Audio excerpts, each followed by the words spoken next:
According to local lore about Iron Hill in Charles City, Iowa, around the 1920s there was a fiery train crash that killed many passengers. One train car was full of orphan children who perished in the burning fire. It is said that the ghost children can still be heard crying, and sometimes the smell of burning is detected. Some have seen the ghost of a little girl walking through the woods in a white dress, especially on Halloween night. There is a story about a train that will stop and bring you inside when you try to follow the railway or stand in the middle of the rail at nightfall in Friday 13th. But this train only stops when you are worthy to join the ride. This train will give you a short trip inside the ghostly train and put you at the place where you came from. But sometime it will take you forever until the end of the day.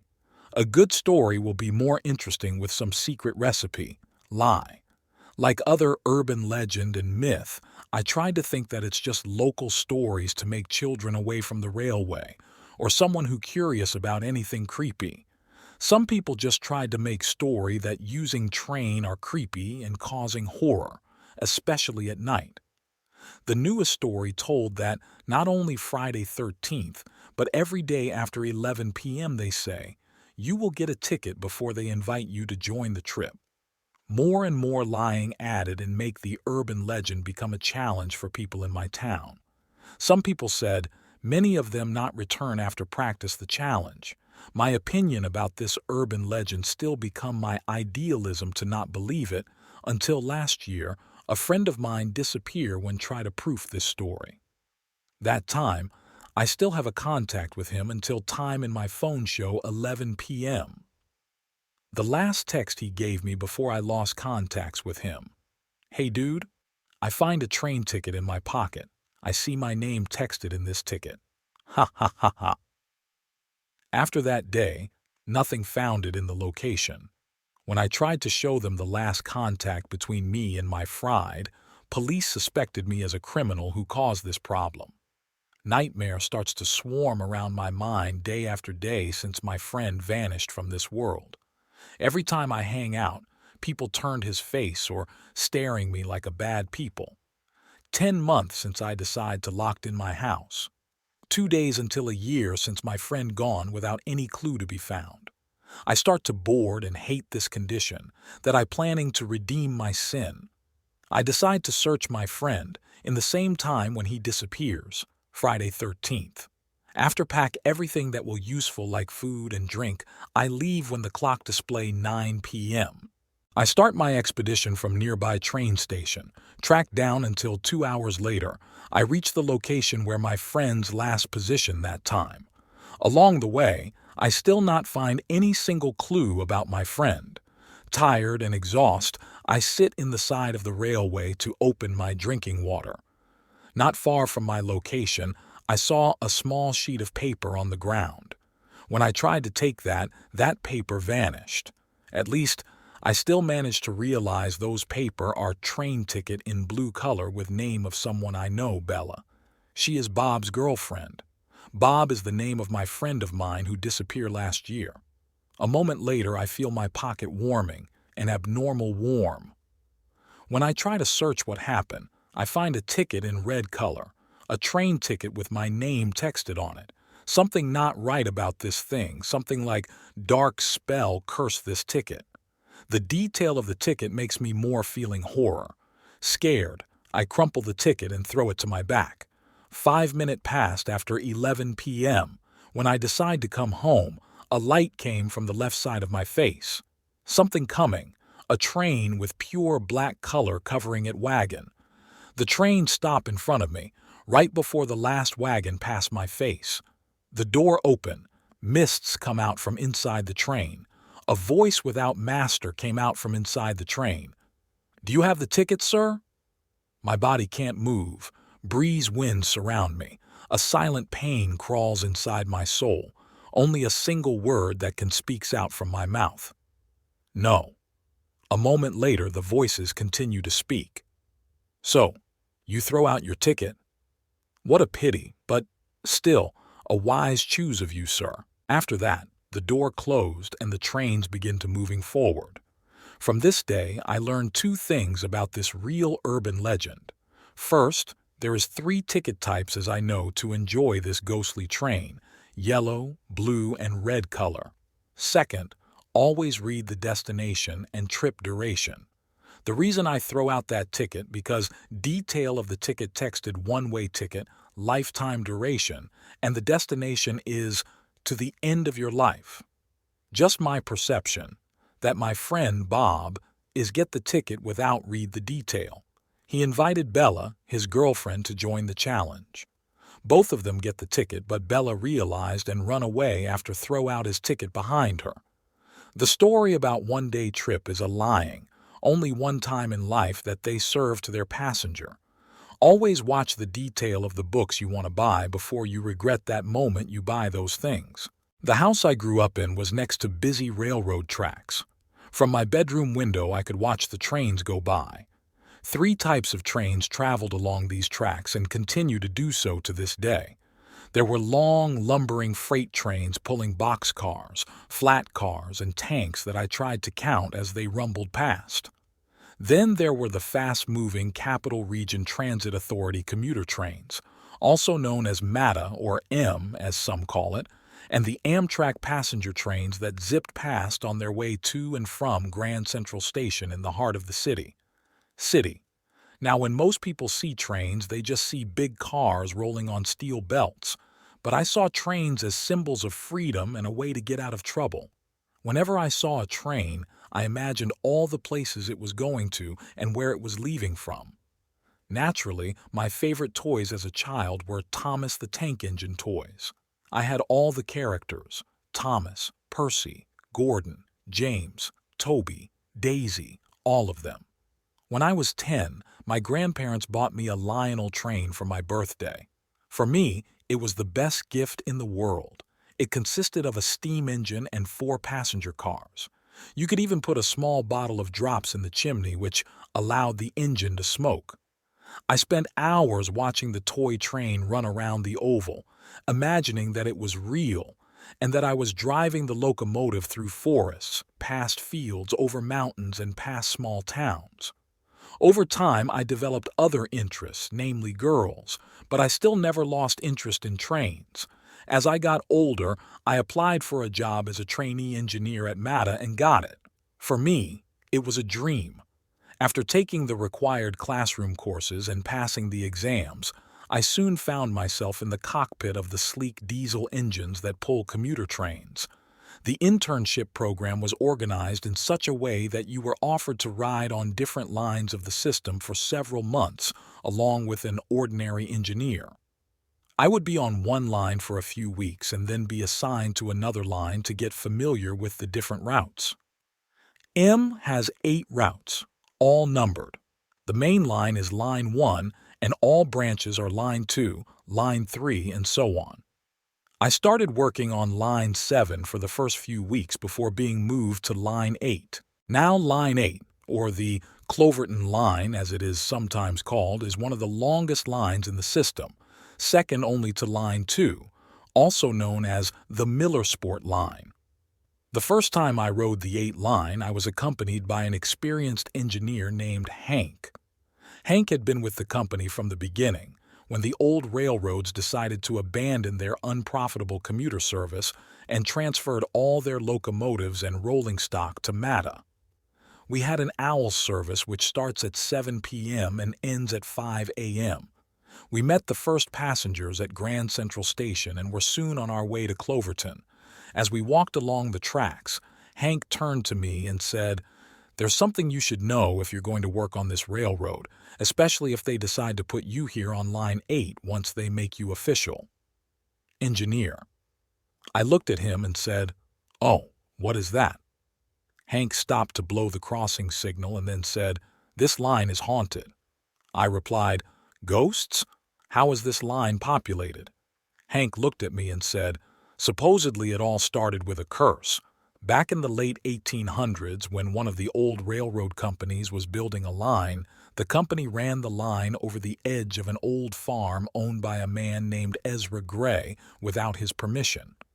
Ezra demanded that the railroad remove the tracks from his property and move them somewhere else, but the railroad refused because it would cost too much time and money. Mr. Gray did try to sue the railroad, but was unsuccessful. You see, in those days, the railroads were quite powerful and they had a lot of politicians and judges in their pockets. To add insult to injury, Ezra not only had to pay the legal fees, but also had to pay the railroad for all the money they spent on the lawsuit. This bankrupted Ezra, and he was forced to sell the farm minus the small plot of land on which the tracks were built, and Ezra Gray vowed revenge one way or another. When the line later opened, Ezra was standing on the tracks in front of the first train. The engineer tried to stop in time, but Ezra was still hit. Before his death, Ezra cursed this line, saying that it would bring death and sorrow. Since then, many accidents have occurred on these highways and many people have died. It is believed that some of the dead live in different places, and that some of the trains that have crashed over the years return as ghost trains still rolling along those tracks. "Inti," he said. "I've seen everything from headless trainmen to phantom lights and ghost trains." I didn't believe him at first, but didn't say anything. We eventually came to a curve in the track, and when we came out of it, I saw something that made my blood freeze. Coming at us was the headlight of another train. "Hank, for God's sake, man, put the brakes on," I shouted. "Don't you see the other train coming our way?" Hank responded, "Yeah, I see it. Don't worry, we'll be fine." I looked at Hank and screamed, "Are you crazy? We're about to die." Hank just pointed straight ahead and said, "No, we're not. Get a good look at that train."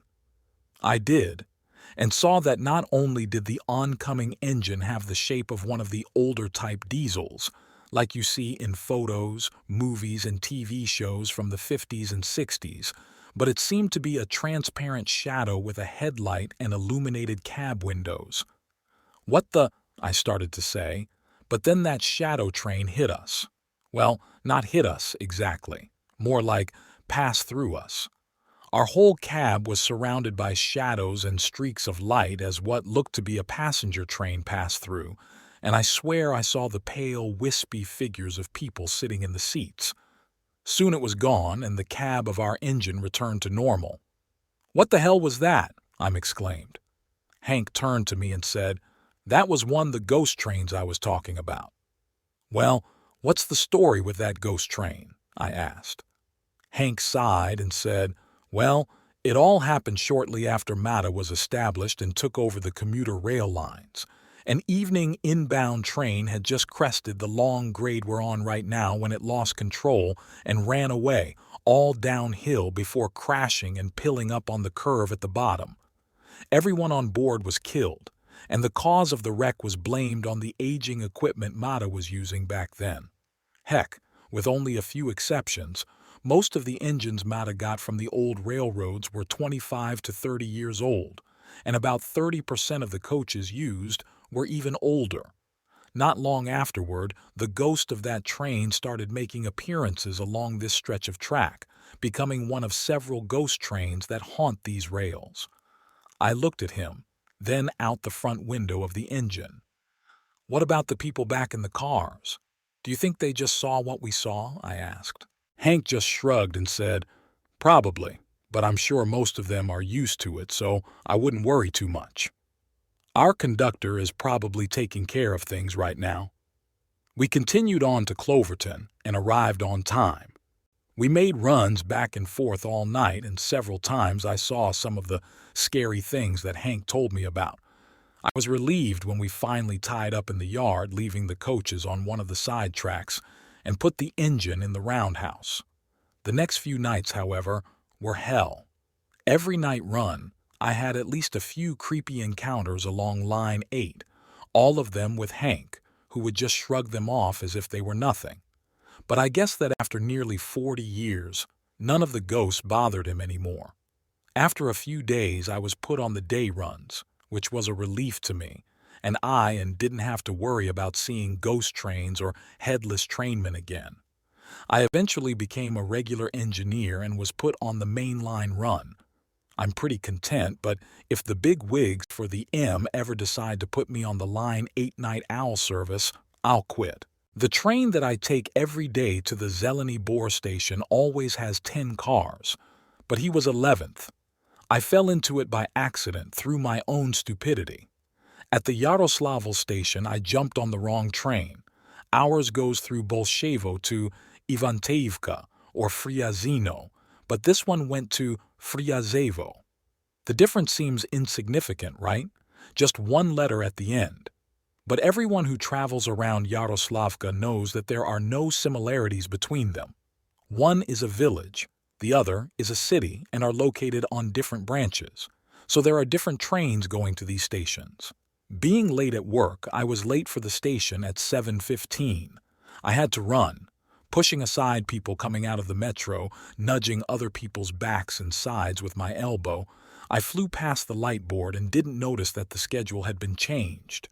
Some guy in the vestibule of the train, standing on the platform, was laughing at something with his friends and most likely did not hear when I, breathless, asked him as I ran, "Is he going to Friazino?" The man nodded and turned away, continuing to laugh, and I got it. When the lead car, swinging on the switch, was already approaching Mitishi, the driver announced that the train was going to Friazevo. I immediately woke up from the drowsiness that constantly overcomes me in transport. "Friazevo?" he said. "Friazevo?" I asked my fellow travelers.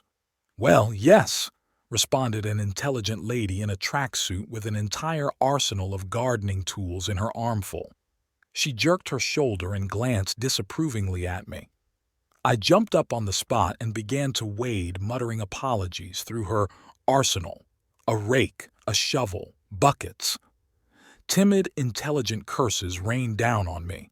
"Sorry, sorry," I repeated as if wound up, crawling through the crowded carriage to the exit. The train stopped. Those who were planning to get off at Mitishi had already left the carriage. On my way, there were those who, on the contrary, were about to enter the carriage. And let me tell you, this is not fun at all. I climbed out onto the platform with crushed legs and a new bruise in the area of my right rib, and he stared at the open doors of the train. "To Friazino." She stood on the opposite side, on the third path, and she was already preparing to leave. I rushed forward, bowing my head like the most desperate American rugby player, and at the last second I flew into the already closing gray doors of the train. Still lucky, I thought. To Friazino? Just to be sure, I asked some guy who, looking around, was exiting the carriage into the vestibule. "Yes," he said, and opening the door to my right, walked along the swinging coupling platforms to the next car. There were so many people there that the glass fogged up from human breath. I looked to the left. It was much freer in the next carriage. Following the guy, 3 more came out. A red-faced big man and a woman with a boy of about 12.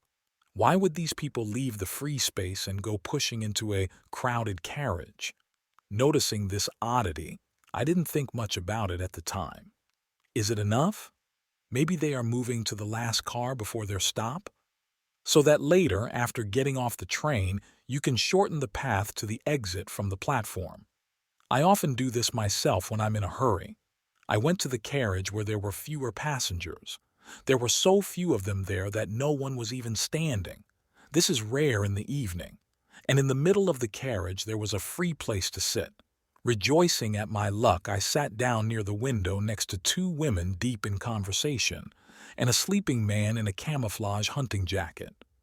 The man was sleeping with his head resting on his hands, folded school-style on an old, tightly stuffed Abalakov backpack. He held it on his lap. The handle of a folding spinning rod was sticking out of the backpack. "I'm tired, fisherman," I said, nodding to the women sitting opposite. "When I'm in a good mood, I always talk to my fellow travelers," he said and smiled. I was good-natured and polite, but the women fell silent, looked at each other and looked at me as if I had tickled them with a knife. Flew past familiar villages near Moscow. Then alien skies of alien planets appeared outside her windows out of nowhere, and then everything disappeared.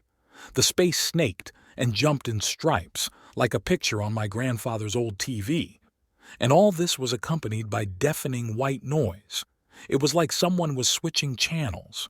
Or maybe these tunnels in space. This one, on the right.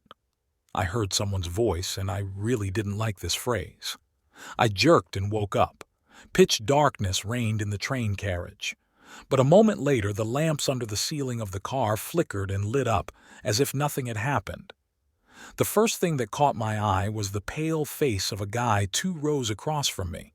He sat and smiled. "Which station?" I asked him, blinking and trembling from sleep because he was looking straight into my eyes. The guy didn't answer. The train roared into a dark tunnel and the light went out again. When it turned on again, after a couple of seconds, the silent guy was already 1 row closer to me. Taking advantage of the darkness, he jumped over the backs of the benches, but he still sat motionless, calm, stretching his lips in the frozen, icy smile of a dead man, and 2 more appeared next to him. The train pierced the night, alternating stripes of light and darkness, tunnels and landscapes, roar and silence. And on the contrary, there were already 5 of these strange fellow travelers, and they looked at me, without moving, silently, with smiles glued to their rubbery gray faces. The darkness and light in the carriage flickered like stripes on an old TV screen. But when the lamps came on, I could see every little detail quite clearly, even the way saliva glistens on wet, sharp teeth, slightly open with dead smiles. As soon as the light went out, fear choked me. Damn tunnels, just stop! Where did they even come from? After all, there was not a single tunnel on our branch. I drive every day, shouldn't I know? Realizing this, I broke out in a cold sweat. I wanted to escape, but under the gaze of my strange fellow travelers I did not dare to move. Or maybe I'm dreaming and everything I see now is a banal nightmare. Pathetic, cowardly little thought. I found myself alone with the toothy dead. Other passengers, sensing something was wrong, left the carriage a long time ago. There was still a fisherman left, but he continued to sleep serenely on his backpack. And I was awake. And it also seems to me that their smiles are hypnotizing, immobilizing me, depriving me of the will to resist. There was a noise in my ears. The blood began to pound in my temples. It was as if glue had been poured into my eyes. My head became heavy, and some kind of muddy, bloody veil spread throughout the entire carriage. I don't see anything. I cannot hear.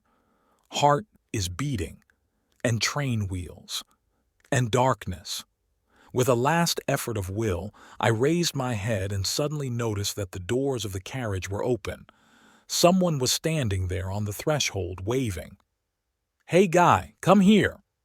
I heard it as if from afar. The fog in my eyes melted. Now I saw clearly that a man in a railway worker's uniform was standing at the open doors. "Controller? Run! Let's run here!" he shouted again and waved at me. "Quicker!" His loud, angry voice broke my stupor. I twitched and was delighted. My arms and legs obeyed me again. Leaning forward, I hit the sleeping fisherman on the back of the neck and shook him by the shoulder. "Hey man, wake up, get up!" The sleeper muttered something offended and, jerking his shoulder, threw off my hand. "Wake up, get up, we must go!" I yelled into my sleepy, crumpled, angry face. I didn't even want to leave this stranger to the mercy of the toothy dead with their hypnotic smiles. "Edrinloaf, fucking rooster, why are you getting attached, you asshole?" The fisherman came to his senses, but aggression woke up in him first. He pushed me away, yelling, "Fuck you!" and thrust a fist under my nose with a blue anchor impaled on the thumb. "You know who I am? Sonya Shirin. All of Ivantevka knows me. Just touch it again, and you won't get any bones, understand?" The train shook. The glass in the frame shook and clinked. A wave of noise hit my ears again. The train was being pulled into another tunnel. "Run here! Drop him! Quicker!" a guy in a railway uniform yelled from the door. The smiling dead were already very close. I left the unfortunate Sonia Shireen and rushed to the exit. The railway inspector held the sliding doors. I jumped out and they slammed shut behind me. The last thing I saw, a moment before the train jumped into the darkness, was the astonished face of the fisherman and the narrow, tall figures huddled above him. One of the dead took away his backpack and threw it aside, and then sank his teeth into his bristly Adam's apple.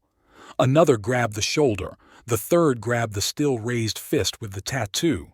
The hissing of the dead, a strange hum emanating from them, and the ringing chatter of teeth drowned out the roar of the train in the tunnel. I involuntarily closed my eyes, and when I opened my eyes, it was all over. I stood in a dimly lit vestibule. Directly in front of me were the doors of the carriage, only it was a different carriage. Through the transparent glass doors I saw that inside the morning is full of people, and some passengers are just about to get out, making their way along the aisle to the doors. Outside the windows, the lights of the lanterns of the approaching station ran towards us from the darkness. Exhaling, I looked around. The controller was standing nearby. Noticing my gaze, he took off his uniform cap, wiped his sweaty forehead with a handkerchief and said, "Yes, like this. Don't get caught by them next time." To whom? I didn't understand. Who is this? Did you call the police? What kind of police are there? It was an extra carriage, trap. What they are and where they come from, I have no idea. They cling to our trains, usually in the evening. They'll be stuck like this in the middle of our carriages. And whoever gapes, he will fall asleep or so, out of stupidity. That's what they eat, that is. Then they leave. Nonsense. Some kind of game, I said. Is the nightmare still going on? I just saw it with my own eyes. Maybe I just thought I saw it. I fell asleep, and this idiot is quite possibly mocking me. Yes, I said. Let's say. And how do you think you can avoid getting caught by them? If they are like that? Flying phantoms? I asked, still smiling. I felt like crap. Like in the junior year of school. You just expect that now someone will be the first to break down, snort, and everyone will laugh. And they will tease you for your gullibility, pointing fingers, and hit him on the shoulder with all his might, proving at the same time that such science is good for me. This one, too, is probably trying to become a savior, a smart horseradish you can see right away. In particular, I was infuriated by the imperturbable appearance of the controller. "Look," he said, kneading his cap in his hands, "it's all simple. When you get on the train, count the cars. Our trains always have an even number of cars. This is how technology works. When an extra one is attached, it will be odd." This is some kind of nonsense, I got angry. People got out of the carriage and crowded into the vestibule, creating a crush. They elbowed me on both sides. The train slowed down in front of the station. I looked at my watch. 10:15. So it's mine. According to the schedule, Friazino is always at this time. "You know," I told the controller, "you shouldn't drink, Dad. If you're not already a drunk, of course. Although, what else do you have to do here? You ride all day." "Well," said the inspector, placing his cap back on his knobby forehead, "every profession has its secrets.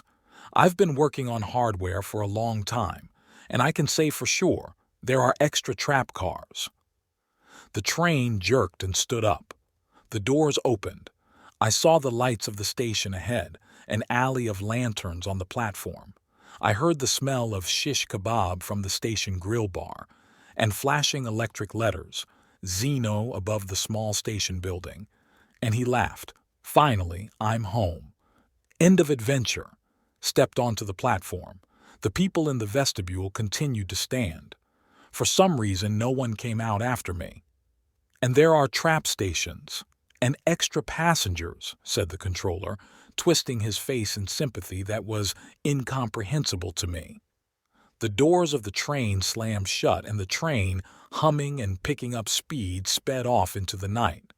When he drove away, the inscription in large luminous letters on the station building on the opposite side opened completely. Dead. I don't remember such a station on our line. Did you really get on the wrong train after all? I looked back, and only then did I see, if you wait at any given train station on a certain date, a train will appear that isn't on any schedule. If you board the train, you will find that the interior, regardless of the battered exterior, will be very elegant and old-fashioned. Have a seat and enjoy the train ride. The steam engine is beautiful. Plush seats, exotic decor, gorgeous windows, and elegant color schemes. The crew are refined and very eager to please. The ticket takers engage you in conversation. Every half an hour or so comes by to offer you the most select dishes. A waiter. The landscape rushing by outside is incredibly lush and lovely. Lakes and mountains, deep forests, and pristine beaches. Don't try to recognize any of it. Not a single tree or peak or grain of sand corresponds to any known geography. You are not alone. The train is full of passengers. Some are dressed like you. Some are in clothing you recognize as ceremonial and foreign. A few are dressed very elegantly, in luxurious fashions as least 150 years out of date. Others sport fashions you do not recognize and carry items, electronics, accessories that you have never even imagined. When the train makes its fourth stop, this will take several hours, get off. If you disembark beforehand, you will disappear. If you manage to return, and some do, you will speak a different language, one completely unknown to our world. You will panic and weep for days on end. You will not eat. You will pine for the world you left behind until you die. If you disembark after the fourth stop, no one knows. Do know that every once in a while, a dismembered corpse is recovered from the rails near the boarding platforms. Typically, these bodies are rotted masses only vaguely recognizable as human. Despite the advanced decomposition and the mess, they appear very suddenly, often in the time it takes to blink. Many of the victims remain unidentified due simply to the appalling state of the remains. Those identified, however, all had stained and battered train tickets on their person, dated days, weeks, even months and years prior. People will tell you the victims tragically fell or even threw themselves into the rail wells. But surely you know better. I have only had one paranormal experience on the train. There's a train line near my house, and because I grew up in a small town, trains would run throughout the night, taking things into the farmland. Well, I moved back home last year, and I was working out of the town, so I took a train through every day. I had to get up early, so one morning I was dozing on the train. My eyes were closed, and someone snapped their fingers in front of my face. I thought it was one of the other passengers, and I opened my eyes immediately, kinda ready to do that fake laugh when someone plays a joke, but there was no one in front of me. The sound was crystal clear, and I'm convinced an Umi Uncle Ghost was teasing me, reminding me to stay awake so no one could steal my bag.